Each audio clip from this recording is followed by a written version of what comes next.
અમદાવાદના જીવરાજ પાર્કની જ્ઞાનદાસ સોસાયટીમાં આગ લાગવાનો કેસ, જેમાં હવે તપાસનો ધમધમાટ તેજ કરી દેવામાં આવ્યો છે। બે અધિકારીઓને તો શોકોઝ નોટિસ ફટકારી દેવામાં આવી છે।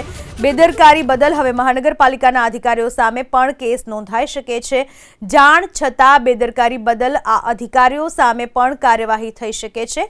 બે અધિકારીઓને તો શોકોઝ નોટિસ પાઠવી દેવામાં આવી છે। જોખમી સામગ્રીના ગોડાઉન અંગે કોર્પોરેશનને પત્ર લખવામાં આવ્યો હતો।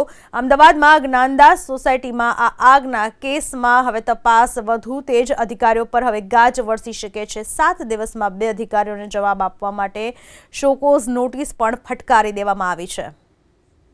અમદાવાદના જીવરાજ પાર્કની જ્ઞાનદાસ સોસાયટીમાં આગ લાગવાનો કેસ, જેમાં હવે તપાસનો ધમધમાટ તેજ કરી દેવામાં આવ્યો છે। બે અધિકારીઓને તો શોકોઝ નોટિસ ફટકારી દેવામાં આવી છે। બેદરકારી બદલ હવે મહાનગરપાલિકાના અધિકારીઓ સામે પણ કેસ નોંધાઈ શકે છે।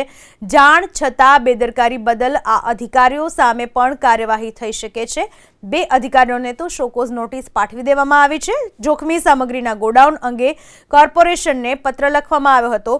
અમદાવાદમાં જ્ઞાનદાસ સોસાયટીમાં આ આગના કેસમાં હવે તપાસ વધુ તેજ, અધિકારીઓ પર હવે ગાજ વરસી શકે છે। 7 દિવસમાં બે અધિકારીઓને જવાબ આપવા માટે શોકોઝ નોટિસ પણ ફટકારી દેવામાં આવી છે।